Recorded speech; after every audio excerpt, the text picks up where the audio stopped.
मैं Audible? Yes, sir. तो देखो, फर्स्ट कुछ चीजें टाइट्रेशंस के बारे में। द प्राइमरी स्टैंडर्ड्स,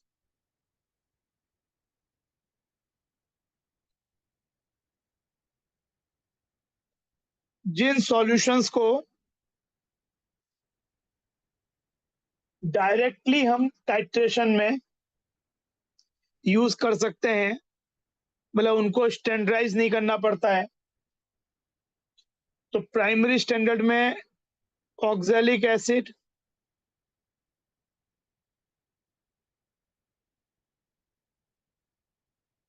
ये सब्सटेंसेस काफी स्टेबल होने चाहिए, वॉलेटाइल नहीं होने चाहिए, हाइग्रोस्कोपिक नहीं होने चाहिए, इजीली अवेलेबल होने चाहिए। Na2CO3, ferrous ammonium sulphate,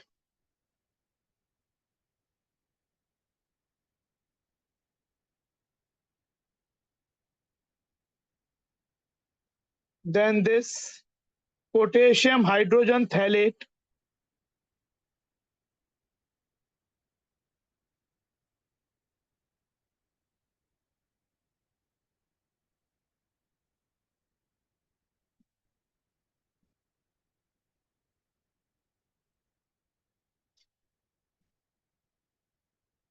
sodium tetraborate,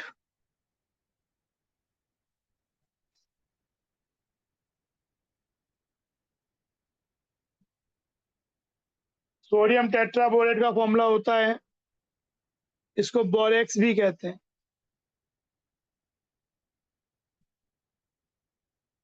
Na2P4O7.10 water.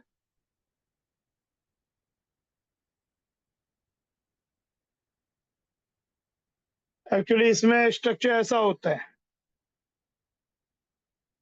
Important structure है, 8 मेंबर रिंग बन जाता है, ऑल्टरनेट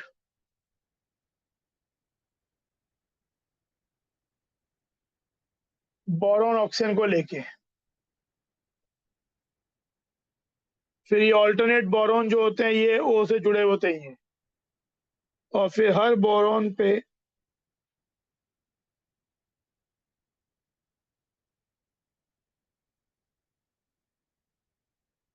दो बोरॉन sp2 हाइब्रिडाइज होते हैं।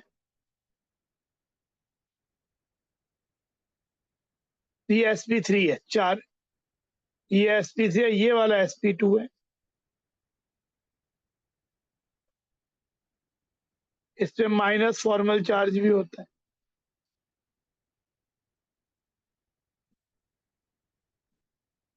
Na2 और .8 वाटर, एक्चुअली स्ट्रक्चर ऐसा होता है।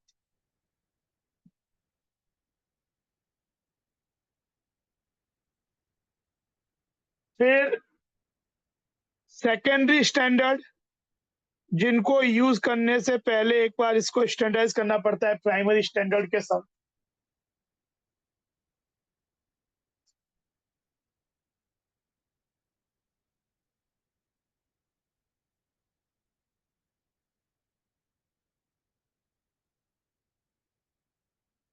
KMNO4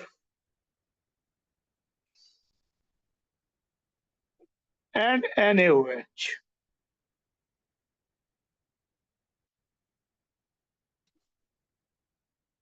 तो एक तो ये भी क्वेश्चन डायरेक्टली आता है इसमें, प्राइमरी स्टैंडर्ड कौन सा है, सेकेंडरी स्टैंडर्ड कौन सा है।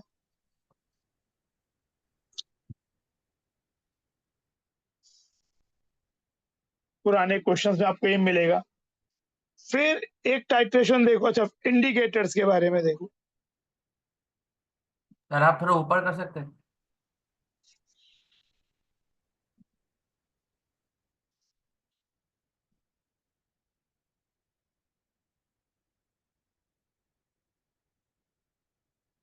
इंडिकेटर्स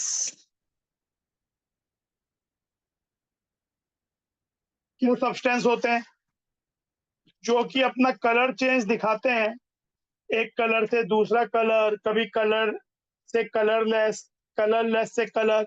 अगर कलर से मतलब एक इसमें कलरलेस है, अगर एक कलरलेस है और एक कलर है, तो बेटर परसेप्शन के लिए होता है कि हम कलरलेस से कलर जाएं। कलर से कलरलेस जाते समय एरर के चांसेस ज्यादा होते हैं। तो इसमें खुद ये यूजुअली वीक एसिड और वीक बेसिस होते हैं। तो इंडिकेटर हमें मेनली दो हम लोग काफी यूज करते हैं, एक फिनोप्थलीन,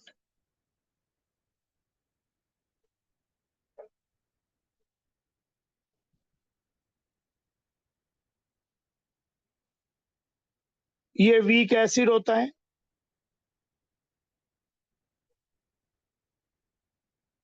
और methyl orange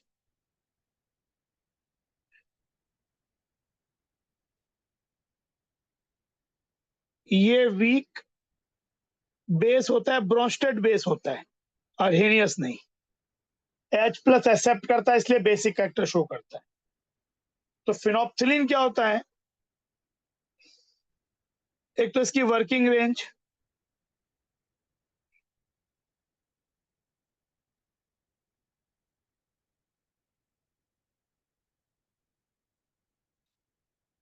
pH less then 8.2 से, कहीं 8 दिया होता है, कहीं 8.2 दिया होता है, कहीं 8.3, तो वही ये कलरलेस होता है। और अगर pH 10.2 10.3 से ज्यादा हो जाए तो पिंक कलर का हो जाता है।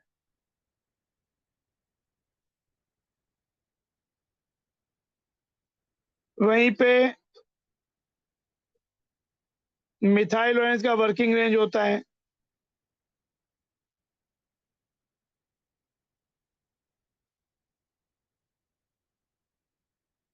pH अगर लेस देन 3.1 हो तो ये रेड कलर का होता है,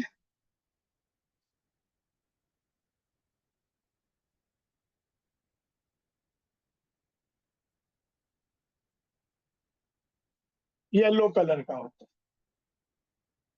तो ये इंडिकेटर का पर्पज ये होता है कि जब आपका एंड पॉइंट पहुंचे, जब इक्विवेलेंट्स ऑफ अ सब्सटेंस जो ब्यूरेट में और जो फ्लास्क में लिए हैं वो सेम हो जाते हैं, तो एंड पॉइंट एक एक्सपेरिमेंटल चीज है कि विजुअल चेंज से आपको पता चलेगा कि रिएक्शन का एंड पॉइंट पहुंच गया, मतलब इक्विवेलेंट दोनों के सेम हो गए। थ्योरेटिकली जैसे एक होता है इक्विवेलेंट पॉइंट मतलब दोनों के इक्विवेलेंट सेम हो जाए, वो थ्योरेटिकल चीज है। एंड पॉइंट और इक्विवेलेंट पॉइंट जितना क्लोज होगा हमारी रीडिंग उतनी अच्छी होगी। पर एंड पॉइंट एक्सपेरिमेंटल चीज है कि हमको चेंज दिखा तो हमने ये समझा कि रिएक्शन एंड हो गई। तो अगर हम सही ध्यान से नहीं एक्सपेरिमेंट करेंगे तो आपका एंड पॉइंट और एक्चुअली जो इक्विवेलेंट पॉइंट है वो काफी डिफर भी कर सकता है। हम चाहते हैं वो दोनों जितने क्लोज हो। अच्छा, अब देखो फिनोप्थलीन को हम लोग ऐसे HPH से भी रिप्रेजेंट करते हैं। फिनोप्थलीन का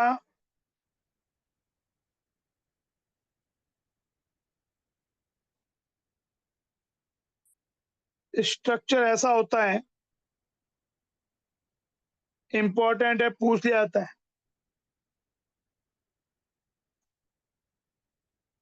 जो थैलिक एनहाइड्राइड होता है, अगर हम ऐसा बना देंगे तो थैलिक एनहाइड्राइड बन जाएगा। इस CO को हटा के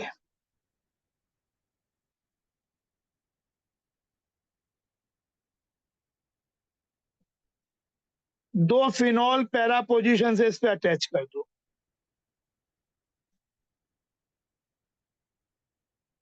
तो ये आपका फिनोप्थलीन है। और क्योंकि यहाँ पे बेंजीन रिंग्स मेंटेन्ड है तो इसको बोलते हैं फिनोप्थलीन का बेंजीनॉइड फॉर्म।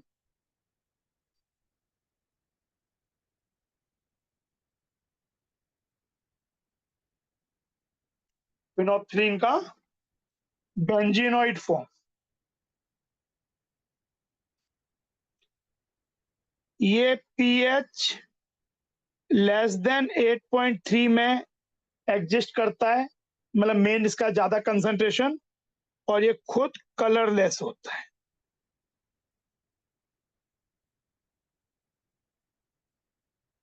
अब इसके अंदर जब और बेसिक बनाया जाए, OH माइनस ऐड किया जाए, मतलब pH बढ़ाया जाए, तो होता क्या है, ये OH माइनस यहाँ से H प्लस लेता है। तो इसमें चीज ऐसे स्टार्ट होती है, मतलब एक तो ये वाटर बन जाएगा H प्लस लेके, तो ये प्रोटिक एसिड की तरह काम करता है।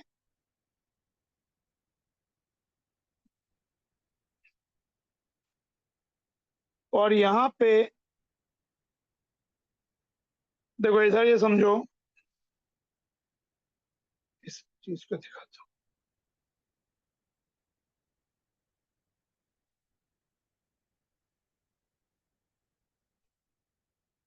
तो ये आपका H प्लस जब ले लेता है OH माइनस, तो ये O माइनस हो गया, यहाँ पे ये ऐसे चला जाता है,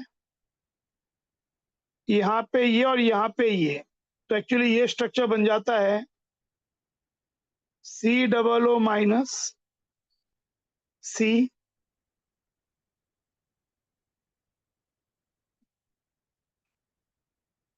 एंड ये वाला structure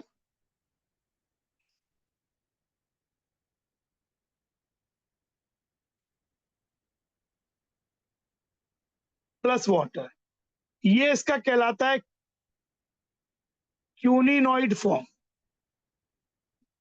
this is the quinonoid form of phenolphthalein, जो कि पिंक कलर का होता है।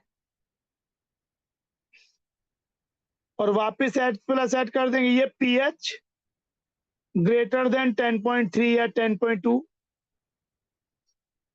हल्का सा अलग अलग लिखा हुआ होता है, कहीं कहीं कहीं 10 भी लिखा हुआ होता है।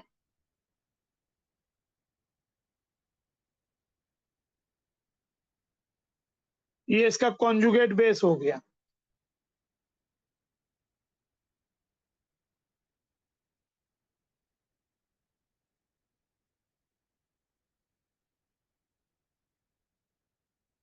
अच्छा, इसकी प्रिपरेशन भी अभी जब हम फिनॉल्स पढ़ेंगे तो वहां पे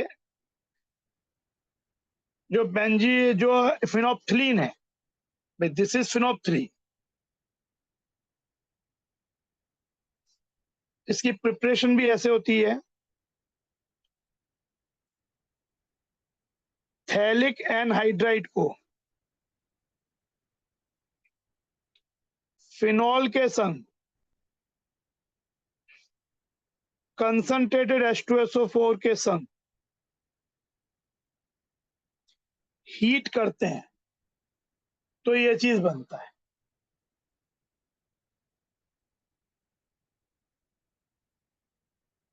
वी गेट फिनोप्थिलीन, ये थैलिक एनहाइड्राइड है।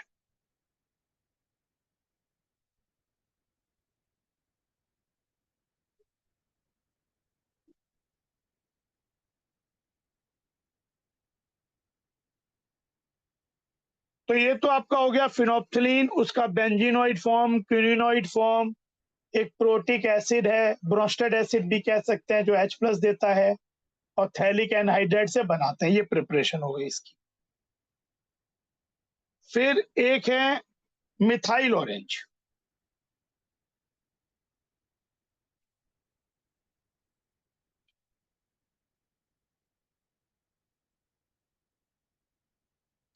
मिथाइल ऑरेंज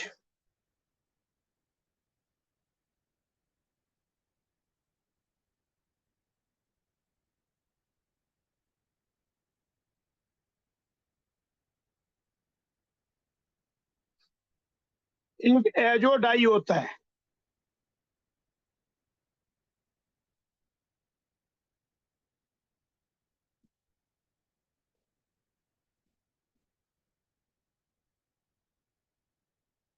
ये येलो कलर का होता है,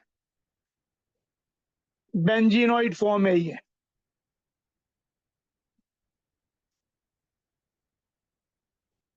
पीएच 4.4 से ज्यादा पे मिलेगा। इसमें जब हम H प्लस ऐड करते तो ये आपका अरेनियस बेस नहीं है, इसका बेसिक करेक्टर इस कारण से नहीं है कि ये OS देता है, ये H प्लस एक्सेप्ट करता है।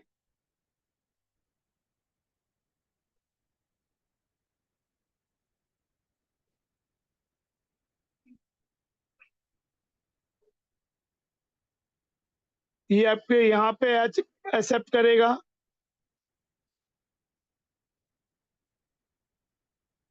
तो इसका फॉर्म हो जाता है ये NH,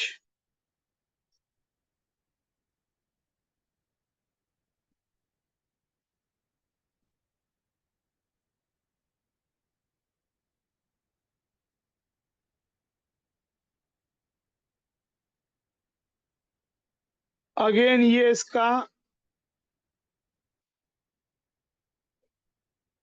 क्यूनिनॉइड फॉर्म हो जाता है। This is called quinonoid form. Actually ये स्ट्रक्चर क्यूनिनॉइड स्ट्रक्चर होता है।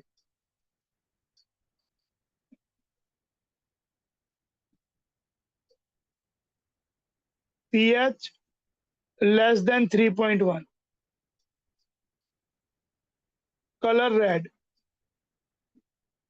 और वापस OH माइनस देंगे तो, या OH माइनस नहीं, ऐसे बोलो minus H plus.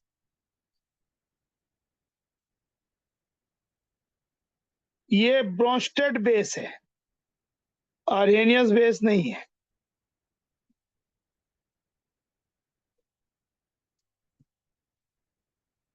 Methyl orange and phenolphthalein, ये इनके स्ट्रक्चर्स और भी हो गए। सर आपने क्यूनिडाइड फॉर्म का पीएच क्या लिखा है? 3.1 से कम। नहीं, इसका पीएच नहीं है। पीएच अगर सॉल्यूशन का 3.1 से कम है तो ये मेनली एग्जिस्ट करता है। इसका पीएच 3.1 नहीं है। सॉल्यूशन का पीएच अगर 3.1 से कम हो तो मेन कंसंट्रेशन इस फॉर्म का होता है, इसलिए कलर रेड नजर आता है।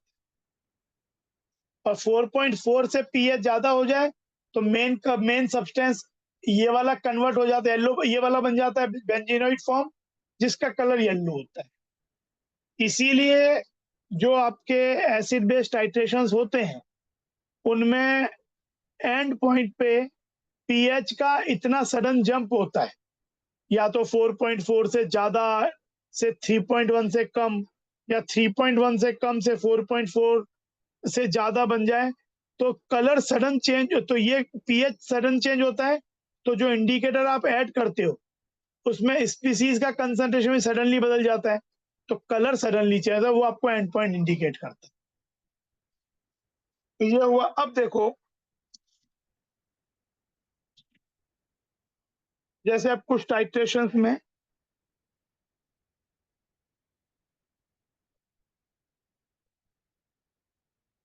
एक टाइट्रेशन होता है, हम NaOH को की स्ट्रेंथ पता करते हैं बाय टाइट्रेटिंग अगेंस्ट ऑक्सैलिक एसिड, जो कि एक स्टैंडर्ड सॉल्यूशन है।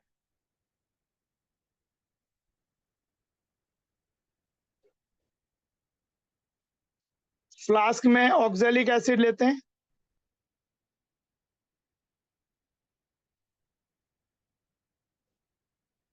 ये नॉन स्ट्रेंथ का है। यहाँ पे NaOH लेते हैं, अननोन स्ट्रेंथ,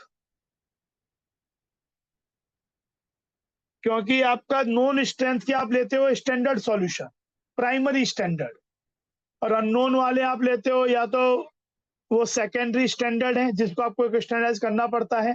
जैसे NaOH is a secondary standard, KMnO4 is a secondary standard, potassium dichromate is a primary standard. तो यहाँ पे ये है, रिएक्शन ये होता है, आप ड्रॉप बाय ड्रॉप ऐड करोगे तो रिएक्शन है NaOH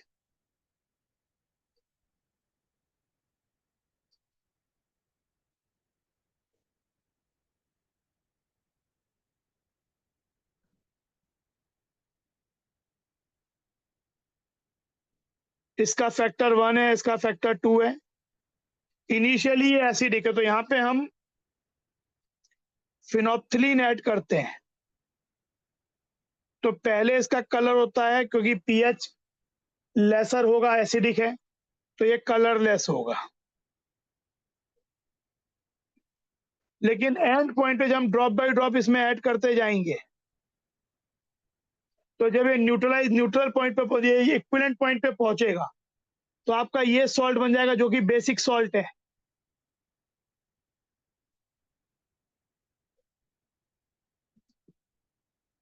तो इसका पीएच बढ़ जाता है, एक तो बेसिक रेंज में पहुंच जाता है, और उसके बाद आप अगला ड्रॉप जैसे ही ऐड करोगे एंड पॉइंट पहुंचने के बाद, तो पीएच बहुत शूट अप हो जाएगा, अराउंड 10.5 11 तक पहुंच जाएगा, क्योंकि आपने NaOH की एक एक्स्ट्रा ड्रॉप ऐड की। तो जो कलरलेस है वो कलर से, जो फिनोप्थिलीन है कलरलेस से पिंक में चेंज हो जाता है।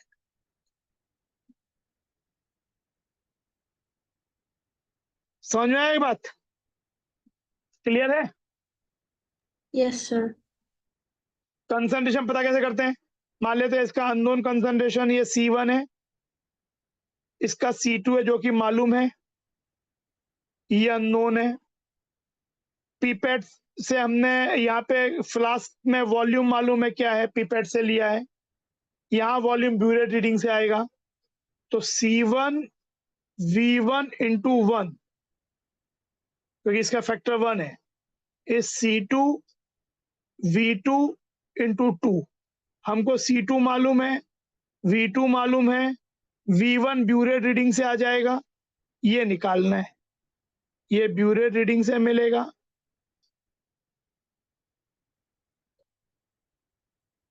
इनिशियल माइनस फाइनल करके ये मालूम है ऑक्जेलिक एसिड का, ये हमने वॉल्यूम खुद ही लिया होगा थ्रू पिपेट, तो इससे हमें ये मिल जाएगा C1 वी कैन। तो ये आपका, अब एक क्वेश्चन कभी का पूछते हैं,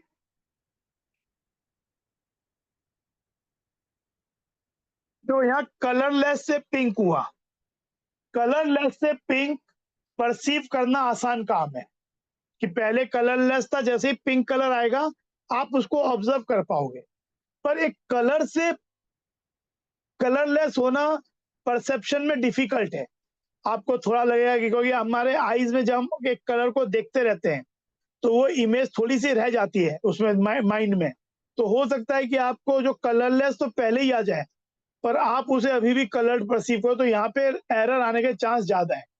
तो अगर आपको कभी किसी समय एंड पॉइंट में कलरलेस से कलर और कलरलेस मतलब ऐसा हो कि आपने एक चीज ब्यूरेट में ली और एक चीज फ्लास्क में ली, तो जिस तरह से लेने से इंडिकेटर कलरलेस से कलर जाए वो बेहतर तरीका है। जैसे यहाँ पे कलरलेस से कलर्ड हुआ, कैन वी टेक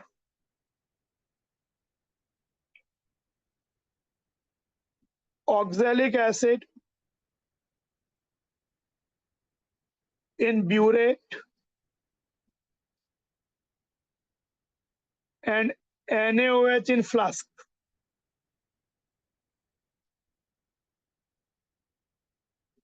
तो यहाँ पे क्या होगा, NaOH फ्लास्क में होगा, आप जो इंडिकेटर है वो तो फ्लास्क में डालते हो, तो पहले कलर आ जाएगा पिंक, फिर आप उसमें ऑक्जेलिक एसिड डालते रहोगे, तो पहले ऑक्जेलिक एसिड डाल के वो न्यूट्रलाइजेशन पॉइंट आएगा, फिर आप वीक एसिड डालोगे तो वैसे भी पीएच बहुत कम नहीं होगा, तो हो सकता है कभी पिंक से पिंक ही रह जाए, और अगर पीएच कम भी होगा तो आपका कलर पिंक से कलरलेस जाएगा। तो ये इतना अच्छा तरीका नहीं है, तो नॉट अ गुड मेथड। कर सकते हैं बट एरर के चांसेस ज्यादा। Yes we can, but reading will not be that accurate because color will change from pink to colorless। और sometime हो सकता है कि जब आपका Na2CO4 बन जाए और फिर आप वीक एसिड डाल रहे हो, तो पीएच उतना कम ही ना हो, तो ये भी हो सकता है कि आपका पीएच अराउंड 8.3 8.1 के आसपास ही रह जाए। सॉल्यूशन का, तो उसमें क्या हो जाएगा कि वो पिंक से ऑलमोस्ट पिंक जैसा ही रह जाए, तो ये भी चांसेस है। तो बेहतर तरीका वही है जो करते भी हैं, NaOH ब्यूरेट में, ऑक्सैलिक एसिड फ्लास्क में। फिर एक टाइट्रेशन होता है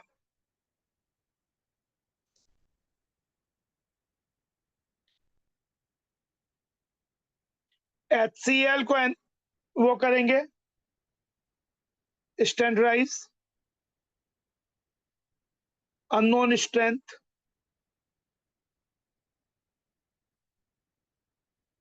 HCl, HNO3, H2SO4 ये सब सेकेंडरी, ये मतलब ये प्राइमरी स्टैंडर्ड नहीं है, इवन सेकेंडरी स्टैंडर्ड भी नहीं है। और इसके संग Na2CO3,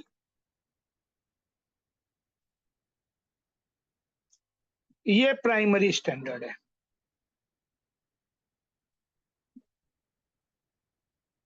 इसमें हम इसका कंसंट्रेशन मालूम होगा, वॉल्यूम मालूम है, रिएक्शन होगा Na2CO3 प्लस HCl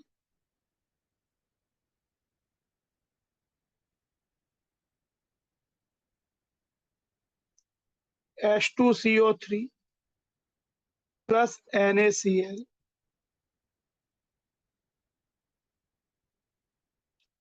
तो इसके अंदर इनिशियली हम मिथाइल ऑरेंज ऐड करते हैं, तो बेसिक सॉल्यूशन है, तो यहाँ पे पहले आपका कलर होगा येलो, क्योंकि पीएच 4.4 से ज्यादा ही होगा। पर जब हम इसमें HCl ऐड करते जाएंगे तो एंड पॉइंट पहुंचे तो ये आपका पीएच 3.1 से कम हो जाए, तो यहाँ पे कलर येलो से रेड चेंज होता है, पिंकिश रेड।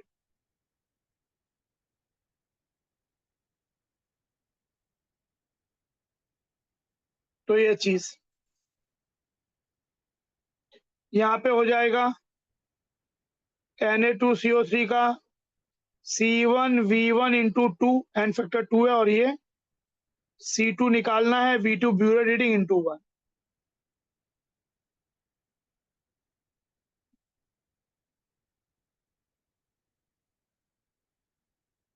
फिर एक NaOH को अगर हमें वो करना है टाइट्रेट स्टैंडर्डाइज, तो इसे पोटेशियम हाइड्रोजन थैलेट से भी कर सकते हैं, ये भी आपका प्राइमरी स्टैंडर्ड होता है, प्लस NaOH ब्यूरेट में, ये फ्लास्क में। PS मतलब प्राइमरी स्टैंडर्ड।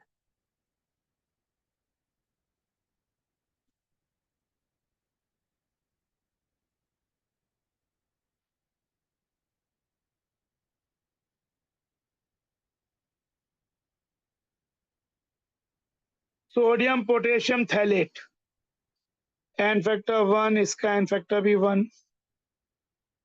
इसमें इंडिकेटर लेंगे हम फिनोप्थिलीन।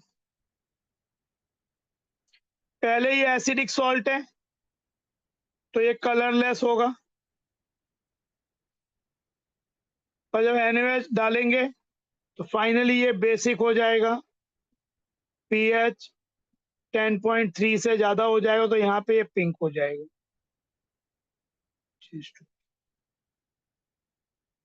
तो ये वाला हो गया। तो एक तो ये 3 इंपॉर्टेंट टाइट्रेशंस। अब देखो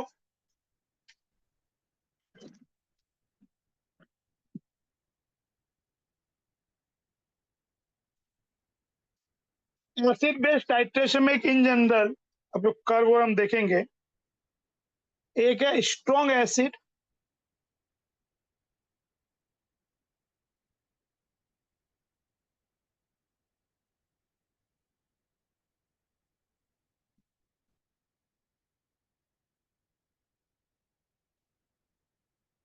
strong acid plus strong base, strong acid versus strong base.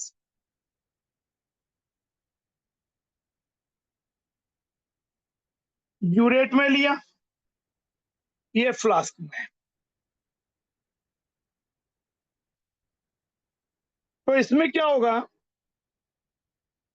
जो चॉइस ऑफ इंडिकेटर है वो इस बात से कंट्रोल होती है कि एंड पॉइंट पे पीएच कैसे चेंज हो रहा है।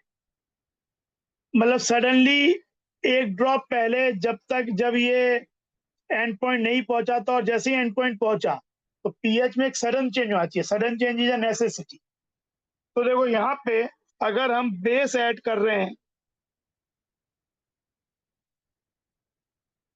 फ्लास्क में स्ट्रॉन्ग एसिड है, तो स्टार्टिंग पॉइंट पे पीएच आपका मान लो करीबन HCl हो रहा है तो 2 के आसपास होगा। फिर जैसे से आप बेस ऐड करोगे तो बेस के मिलिकुलेंट कम होंगे। भाई आप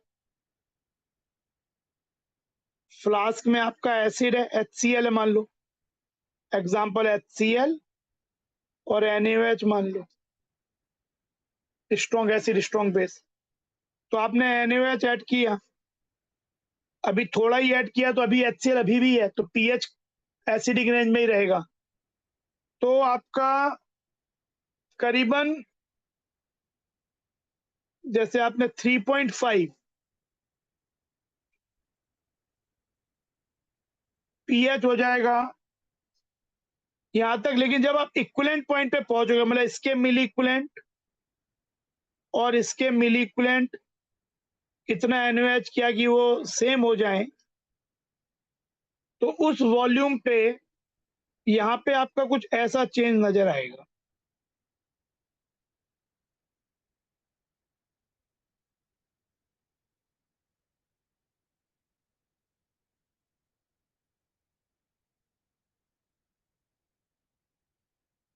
कि जो आपका न्यूट्रल पॉइंट है, मतलब ये वाला वो वॉल्यूम हो गया जब दोनों के मिली इक्विवेलेंट सेम है, तो उससे जस्ट थोड़े से पहले, एक ड्रॉप पहले एसिड ज्यादा था तो पीएच काफी कम था। फिर जैसे ही आपका बराबर हुआ, न्यूट्रल सॉल्ट बना NaCl, 7 हुआ, पर अगला ड्रॉप ऐड होते ही क्योंकि बेस एक्स्ट्रा हो गया भी स्ट्रॉन्ग, तो सडनली पीएच चेंज आपका 10, 11 इस रेंज में पहुंच जाएगा। तो यहाँ पे एक वर्टिकल लाइन बन जाएगी 7 से 11 वाला रेंज का वर्टिकल लाइन। तो यहाँ पे आप कौन सा वो यूज कर सकते हो, इंडिकेटर क्या लिया जाए। पहले एसिडिक था, तो अगर मैं फिनोप्थ्रीन लूं तो काम करेगा क्या। अगर इंडिकेटर फिनोप्थ्रीन लें तो पहले कलरलेस होगा,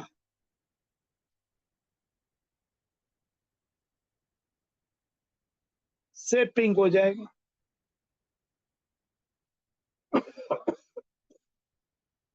अच्छा, लेकिन अगर हम मिथाइल ऑरेंज लें तब भी आपका पहले पीएच क्या है, पहले पीएच काफी कम है, 3.1 और ऐसा कुछ है। तो मिथाइल ऑरेंज भी यहाँ काम करेगा क्योंकि पहले वो रेड होगा और फिर इस जगह पे वो 4.5 से ज्यादा पीएच पे 4.4 पे येलो होता है, तो वो रेड से येलो चेंज हो जाएगा। अच्छा, मिथाइल ऑरेंज जैसा ही एक और भी इंडिकेटर होता है, कम यूज करते हैं पर मिथाइल रेड, इसकी वर्किंग रेंज होती है 4.2। काम ये ऑलमोस्ट मिथाइल ऑरेंज की तरह ही करता है। पीएच अगर 4.2 से कम है तो रेड कलर का होता है। रेड, ये रेड नहीं, मतलब ये रेड कलर जिसकी जो स्पीसीज एग्जिस्ट करती है वो रेड कलर देती है इससे में। और पीएच अगर 6.3 से ज्यादा हो सॉल्यूशन का तो जो स्पीसीज मिलती है इससे येलो कलर की होती है। बहुत कुछ ऐसा ही है, मिथाइल ऑरेंज जैसा ही है, पर ज्यादातर हम मिथाइल ऑरेंज ही यूज करते हैं। तो ये कर हुआ स्ट्रॉन्ग एसिड स्ट्रॉन्ग बेस का।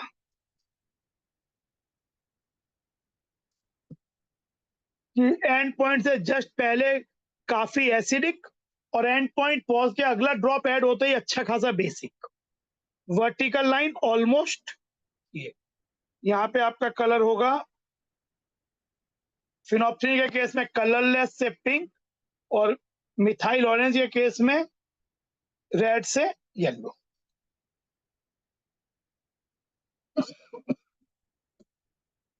तो ये आपका एक हुआ। फिर एक है वीक एसिड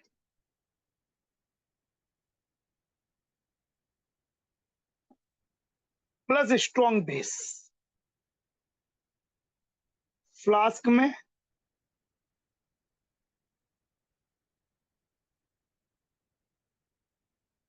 तो यहाँ पे दोनों ही इंडिकेटर यूज हो सकते थे इसमें, ये ध्यान इंपॉर्टेंट बात है। आप ये मिथाइल ऑरेंज भी यूज कर सकते थे, फिनोप्थलीन भी यूज कर सकते। इसमें मुझे आप बेस ऐड कर रहे हो वीक एसिड में, तो पहले pH NA strong base add करने मान लेते हैं हम एसिटिक एसिड। इसमें क्या होगा, पहले वीक एसिड है, फिर बीच में बफर बन जाएगा एसिडिक बफर, और फिर एंड पॉइंट पे just salt of strong acid strong base weak acid बन जाएगा, जिसका पीएच बेसिक रेंज में होगा। फिर एनओएच ऐड करेंगे तो पीएच काफी बढ़ेगा। तो यहाँ पे आप जब शुरुआत करते हो तो पीएच अराउंड 5 के वीक एसिड है तो 5 के आसपास होगा। फिर आपने बेस ऐड किया, जब तक एसिडिक एसिड ज्यादा है तब तक ये एसिडिक बफर है, यानी इसका पीएच 7 से कम रहेगा। पर एंड पॉइंट पे जैसे ही पहुंचेगा it will make a salt of strong base weak acid, जो कि बेसिक होता है। तो एंड पॉइंट पहुंचते ही पीएच एक अच्छा जंप दिखाएगा, सीधा कह सकते हो 5.3 और से इधर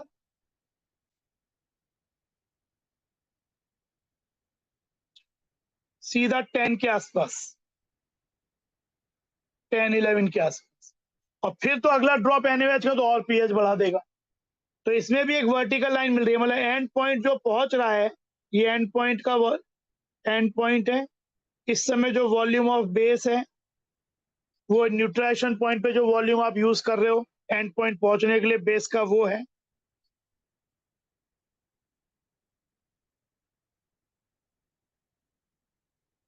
तो यहाँ पे वर्टिकल लाइन यहाँ है, तो इसमें कौन सा इंडिकेटर यूज करें? क्या फिनोप्थलीन काम करेगा बताओ? फिनोप्थलीन Yes, अगर sir. शुरुआत में लेंगे तो क्या होगा, इनिशियली क्या होगा? Colorless. कलरलेस, और finally just after and point या एट एंड पॉइंट पिंक। तो ये सही है। मिथाइल ऑरेंज काम करेगा क्या? No, sir. क्योंकि मिथाइल ऑरेंज तो 4.4 पे येलो हो जाता है, उसका तो येलो ही रहेगा वो। तो मिथाइल ऑरेंज यहाँ पे काम करने लायक नहीं।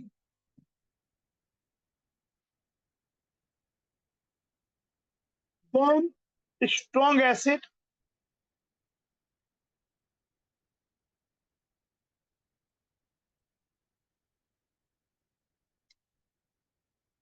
Versus weak base.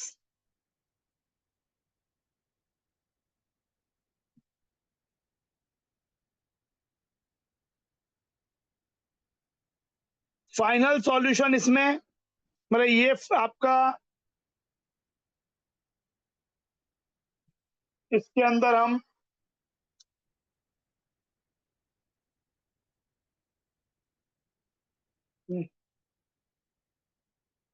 ये फ्लास्क में है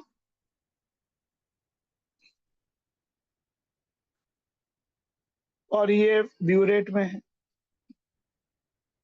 पर यहाँ पे एंड पॉइंट पहुंचने के बावजूद भी जब तक स्ट्रॉन्ग एसिड ज्यादा रहेगा तब तो पीएच अच्छा खासा कम रहेगा। पर जब वीक बेस आप न्यूट्रलाइज भी करने के लिए ऐड कर दोगे still it will be a salt of strong acid and week base, तो वो करीबन 7.2 और के आसपास ही रहेगा। और फिर वीक बेस और ऐड करने से कुछ खास फर्क ही नहीं पड़ेगा, क्योंकि वीक बेस है ऑलरेडी वहां पे सॉल्ट ऑफ अमोनियम क्लोराइड, जैसे अमोनियम यहाँ पे मान लो HCl और अमोनियम हाइड्रोक्साइड है, तो अमोनियम क्लोराइड का बन जो तो अमोनियम आयन कॉमन आयन हो जाएगा। तो अगर एक बार सॉल्ट पूरा बनने के बाद अगर वीक बेस ऐड भी करोगे तो NH4OH वैसे ही वीक होता है और प्रेजेंस ऑफ अमोनियम आयन में तो और आयोनाइज नहीं होगा, यानी फिर प्रैक्टिकली पीएच कांस्टेंट ही रह जाता है। तो ये वर्किंग रेंज इसकी होती है, मतलब वर्टिकल लाइन जो मिलती है, यहाँ पे जो वर्टिकल लाइन मिलती है मतलब एंड पॉइंट से जस्ट पहले और जस्ट बाद में जो होती है वो आपकी 3.8 से लेके 7.2, मतलब पहले आपका पीएच स्ट्रॉन्ग एसिड है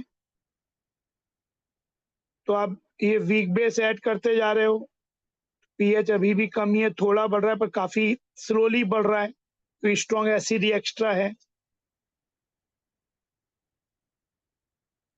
फिर सॉल्ट आपका जब एंड पॉइंट आ गया तो सॉल्ट बन गया और ये आपका करीबन 7.2 के आसपास जाके ऑलमोस्ट कांस्टेंट हो जाएगा। तो ये वर्किंग रेंज किसकी होती है, ये किसकी वर्किंग रेंज हो सकती है? फिनोप्थलीन के लिए तो काम का नहीं है, फिनोप्थलीन तो पहले भी कलरलेस होगा, यहाँ भी कलरलेस रह जाएगा क्योंकि इसकी फिनोप्थलीन की तो वर्किंग रेंज होती क्या है, 8.3 से कम पे कलरलेस, 10.3 से ज्यादा पे पिंक। पर अगर मिथाइल ऑरेंज लोगे तो 3.1 या 3 ये पहले ये जो होगा ये रेड होगा और फिर ये वाले समय पे एंड पॉइंट पहुंचने के बाद ये जो आएगा इसमें येलो हो जाएगा। तो यहाँ पे आपका मिथाइल ऑरेंज यूज होगा या मिथाइल रेड भी चल सकता है, जहां मिथाइल ऑरेंज यूज है वहां पे मिथाइल रेड भी यूज हो सकता है। एंड देन वीक एसिड,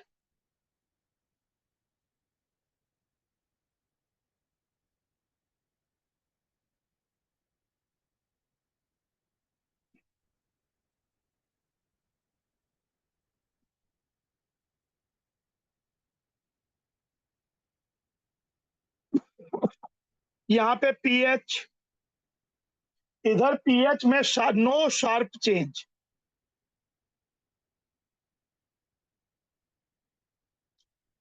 इसमें पीएच में कोई शार्प चेंज नहीं होता, धीरे धीरे बढ़ता जरूर है पर ग्राफ आपका ऑलमोस्ट ऐसे पीएच ये धीरे धीरे बढ़ रहा है, ये ऐसे ऑलमोस्ट ऐसा है पर कभी वर्टिकल लाइन आती ही नहीं है, तो इसके लिए नो सूटेबल इंडिकेटर।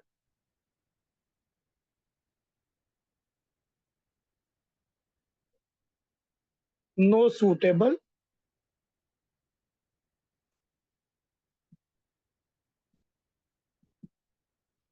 इंडिकेटर, तो ये वाली बात हुई। और एक होता है double indicator,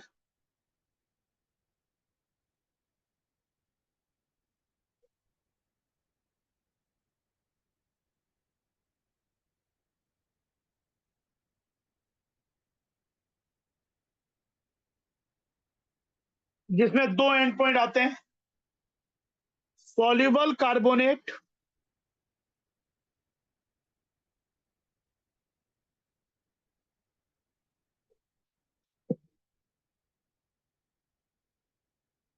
versus strong acid like HCl। इसमें रिएक्शन ये Na2CO3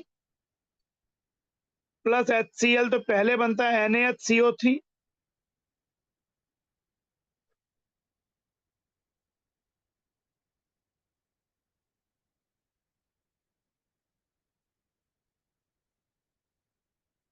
ये चीज, तो इसका पीएच तो आपका वही बेसिक रेंज में होगा,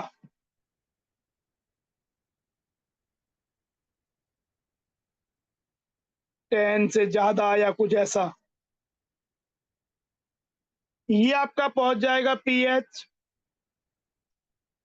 लेस देन 8.1 और बट अभी भी ग्रेटर देन 4.4 के आसपास होगा, क्योंकि अभी भी ये स्ट्रॉन्ग बेस और वीक सॉल्ट है।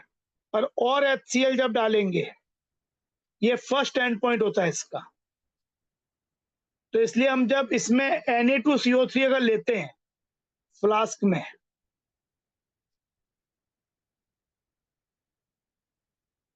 और HCl यहां से डाल रहे हैं एनालाइज करने के लिए, Na2CO3 is the primary standard, HCl को स्टैंडर्डाइज कर रहे हैं, तो इसमें पहले आपका इसमें हम फिनोप्थ्रीन ऐड करते हैं। तो फिनोप्थ्रीन जो ऐड करते हैं वो क्या करता है, वो दिखाता है फर्स्ट एंड पॉइंट पे चेंज कलरलेस से, नहीं पिंक से, पहले पिंक कलर होता है, पिंक से कलरलेस, यहाँ पे पिंक से कलरलेस दिखेगा। और फिर इसमें पहला एंड पॉइंट पहुंचने के बाद हम इसमें मिथाइल ऑरेंज ऐड कर देते हैं, तब क्या होगा, NaCl plus water plus CO2। इसका pH आपका पहले pH तो 4.4 से ज्यादा रहता है, पर फिर बाय फाइनली pH 3.1 से कम और ऐसा पहुंच जाता है। तो यहाँ पे मिथाइल ऑरेंज जो होगा वो क्या चेंज दिखाएगा, येलो से पिंकिश रेड या रेड। बात समझ में आ रही है? Yes, sir. तो यहाँ पे एक ही टाइट्रेशन में, यहाँ पे एक ही टाइट्रेशन में 2 एंड पॉइंट मिल जाते हैं। इसका ग्राफ कर्व ऐसा है, शुरुआत में मान लो 11 के आसपास था,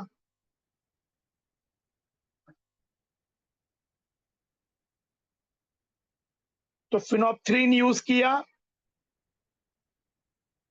तो पिंक से इधर कलरलेस आया पहला एंड पॉइंट।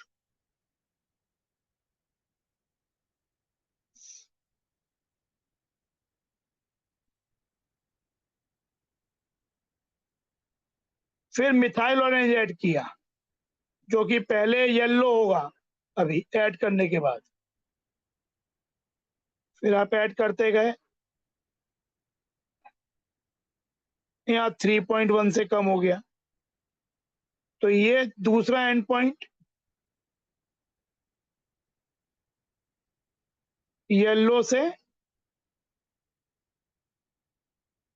रेड,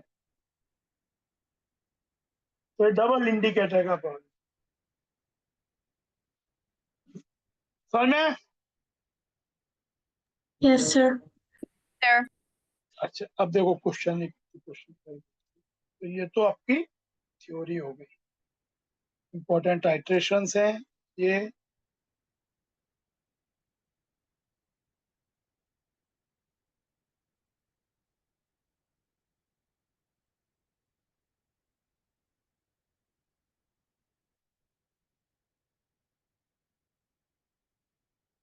जैसे ये क्वेश्चन है,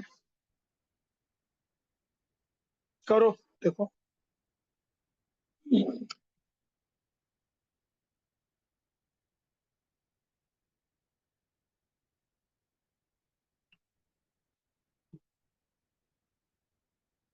$100 ml of 0.1 molar HCl is taken in a beaker, and to it 100 ml of 0.1 molar NaOH is added in steps of 2 ml। NaOH add कर रहे हैं, तो यहाँ पे ये क्या स्ट्रॉन्ग बेस स्ट्रॉन्ग एसिड वाला है, स्ट्रॉन्ग एसिड पहले pH काफी लो होगा, तो बेस ऐड करते हैं तो pH बढ़ेगा, लेकिन जब तक स्ट्रॉन्ग एसिड रिमेनिंग रहेगा pH एसिडिक रेंज में ही काफी रहेगा। इसमें एक वर्टिकल लाइन मिलती है आपकी, कहां से कहां तक, इस वाले में वर्टिकल लाइन मिलती है आपकी स्ट्रॉन्ग एसिड 7, इसमें आपको 3.5 से लेकर 10 या 11 के बीच में, तो एक वर्टिकल लाइन मिलेगी और फिर चेंज होगा। तो यहाँ पे देखो एक pH 7 मिडिल में आएगा, मतलब जैसे वर्टिकल लाइन तो यहाँ भी दिख रही है ऑलमोस्ट जैसी एक मतलब इस तरीके की, लेकिन यहाँ पे ये 11 के आसपास हो गया, यहाँ पे ये आपका इधर वैल्यू आपकी 3.5 और के आसपास हो गई, बीच में 7 आ गया, तो this is the best possible indicator can be used. यहाँ पे दोनों ही यूज कर सकते हैं, फिनोप्थ्रीन लेंगे तो वो कलरलेस से पिंक हो जाएगा, मिथाइल ऑरेंज लेंगे तो वो रेड से येलो हो जाएगा। ठीक है, क्लियर है बात? Yes, Yes, sir. sir. हाँ सर।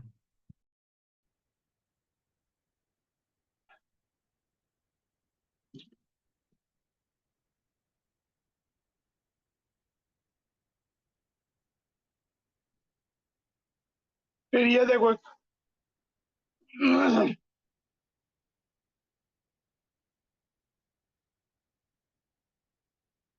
स्टैंडर्ड क्वेश्चन ही,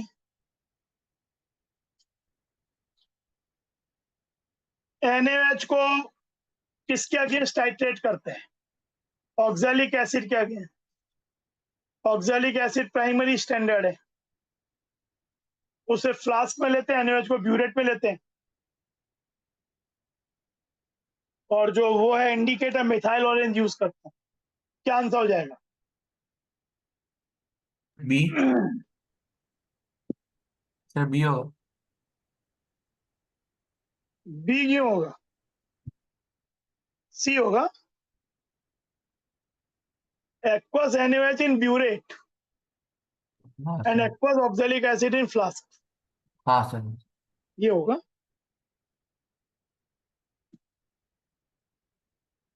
अच्छा, अब देखो एक क्वेश्चन,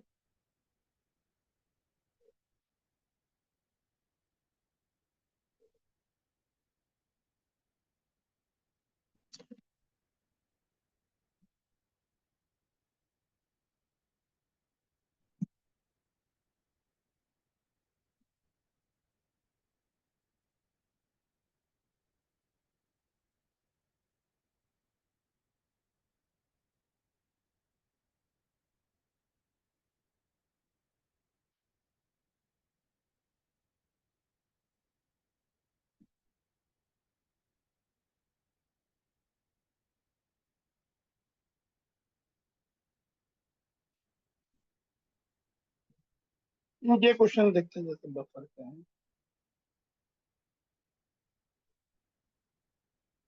A solution is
क्या होगा यहाँ पे? रिएक्शन किसके बीच में होगी? आपके पास H2CO3 है 0.01 मोल, NaHCO3 है 0.01 मोल, Na2CO3 है 0.01 मोल और NaOH है 0.01। सबसे स्ट्रॉन्ग बेस ये है, सबसे रिलेटिवली स्ट्रॉन्ग एसिड ये है यहाँ पे। पहले ये दोनों रिएक्ट करेंगे।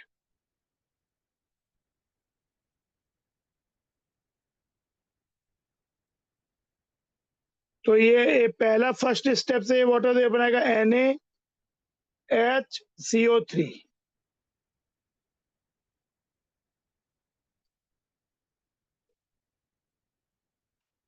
तो इसका 0.01 मोल है, इसका 0.01 है, तो ये खत्म होके ये बन जाएगा 0.01। पर पहले से NaHCO3 के 0.0 तो ये 0.02 मोल बन गया। और Na2CO3 कितना है?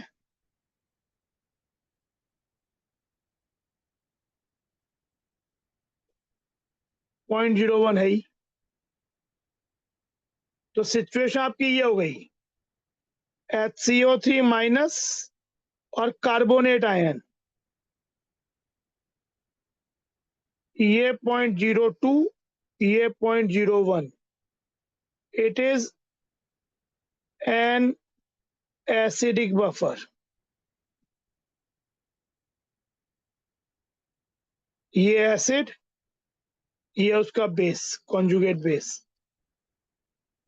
रेशियो 2 के आसपास है, दिस बाय दिस, तो ये बफर ही होगा। जब रेशियो 0.1 से 10 के बीच में हो इन स्पीसीज का, कॉन्जुगेट बेस और एसिड का, या कॉन्जुगेट बेस और उसके कॉन्जुगेट एसिड का, जो वीक मतलब वीक बेस और उसका सॉल्ट विद स्ट्रॉन्ग एसिड, या वीक एसिड उसका सॉल्ट विद स्ट्रॉन्ग बेस, अगर उनका रेशियो 0.1 से 10 के बीच में हो तो बफर का काम करता है। तो एसिडिक बफर हुआ, तो इसका पीएच हो जाएगा क्या? इसका पीके 2 होगा, प्लस लॉग सॉल्ट ये हो जाएगा, मतलब इसका कॉन्जुगेट बेस, वीक एसिड ये। पीके 2 कितना है? पीके 2 की वैल्यू है कितनी? 10 पॉइंट, और ये हो जाएगा माइनस लॉग 2, तो जाएगा 10.02। ये 0.3 होता है, यही आंसर है, 10.0।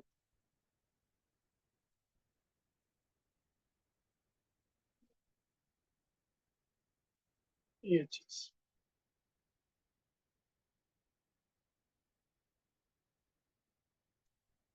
तो ये आपका एक देखो, एक ग्राफ का क्वेश्चन।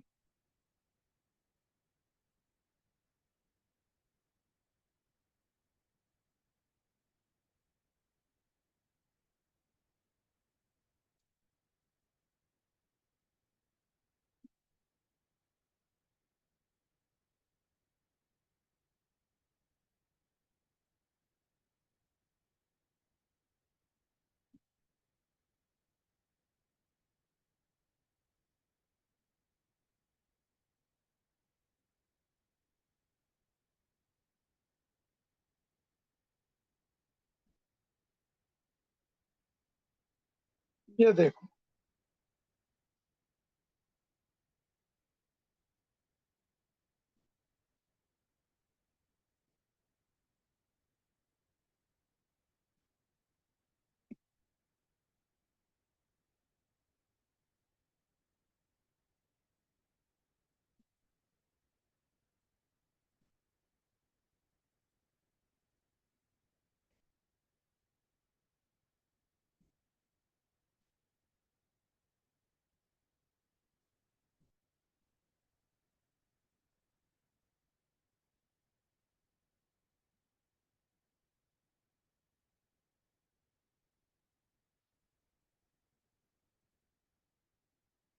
ये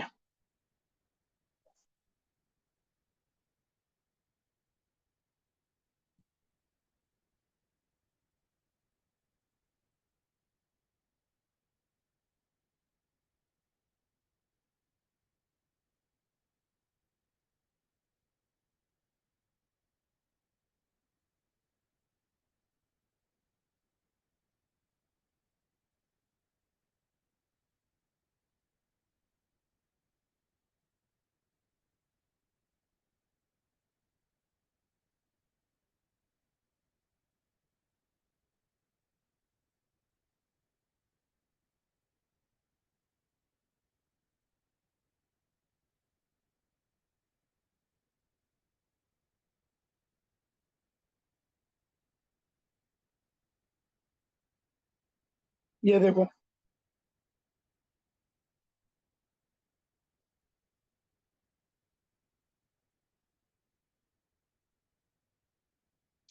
a solution of 0.1 molar weak base B is treated with 0.1 molar, यानी आपका यहाँ पे फ्लास्क में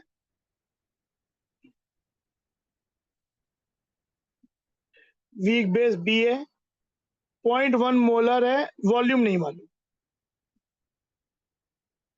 इधर से हम ऐड कर रहे हैं स्ट्रॉन्ग एसिड,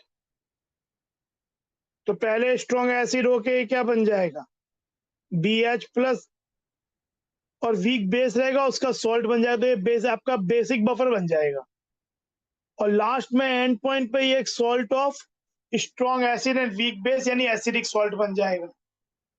तो इसीलिए एंड पॉइंट यहाँ पे कौन सा है, वर्टिकल लाइन वाला एंड पॉइंट ये होता है। एंड पॉइंट वॉल्यूम मतलब ये वाला जहाँ वर्टिकल लाइन है 6। तो एक्चुअली देखो, एंड पॉइंट पहुंचने के लिए इसका भी 0.1 मोलर है, इसका वॉल्यूम कितना यूज हुआ 6 ml। तो अगर एक रिएक्शन ऐसी हो रही है तो इसका अगर हमने इतना मिलीमोल यूज किया 0.1 इंटू 6, इसका वॉल्यूम मालूम नहीं है पर मोलरिटी 0.1 है, let's say volume of the flask, volume in flask is V, तो ये दोनों मिलीमोल सेम होने चाहिए क्योंकि एंड पॉइंट यहाँ पहुंचा, मतलब ये वॉल्यूम भी 6 ml ही होना चाहिए। पहली बात तो ये हो गई, तो वॉल्यूम 6 ml हुआ। इसका यानी यहाँ पे मिलीमोल आपके पास B के कितने हैं, शुरुआत में फ्लास्क में 0.6 प्लस HA हम ऐड कर रहे हैं।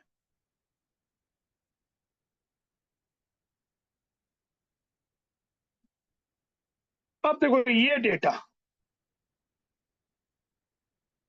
जब 3 ml ऐड किया, जब 3 ml हमने एसिड ऐड किया तो उस समय पीएच हो गया 11। तो 3 ml ऐड करने पे क्या होगा, आपने 0.3 ml ऐड किया, 0.3 मिलीमोल ऐड किया, तो ये 0 हो जाएगा, ये 0.3 बचेगा, ये 0.3 बनेगा। ये सॉल्यूशन क्या है, ये सॉल्यूशन एक बेसिक बफर है, वीक बेस और उसका सॉल्ट विद स्ट्रॉन्ग एसिड, तो एक बेसिक बफर है उन दोनों का अमाउंट। ये in fact is at this point this will act as the best buffer, ये दोनों का कंसंट्रेशन सेम है। तो अब इस समय पीएच कितना दिया 11, तो बेसिक बफर की इक्वेशन होती है POH equal to PKB plus log conjugate acid by weak base.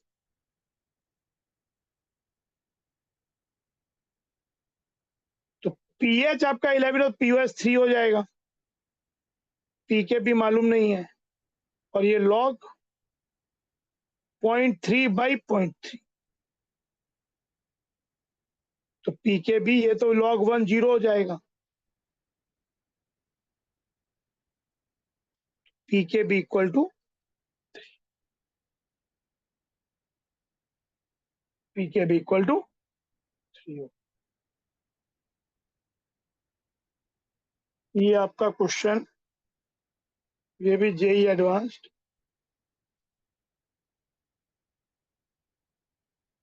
Question.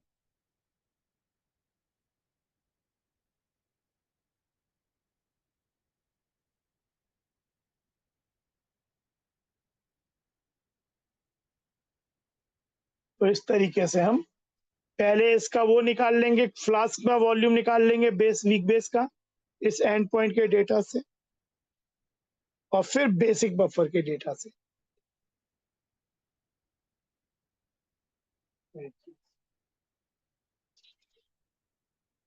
ठीक है, यही हम लोग करना था। ठीक है, आयोनिक हो गया हम लोगों का, थर्मो वाला करेंगे और उसके बाद फिर एक बार थर्मोडाइनमिक्स करने के बाद फिर 12th के चैप्टर्स का रिवीजन।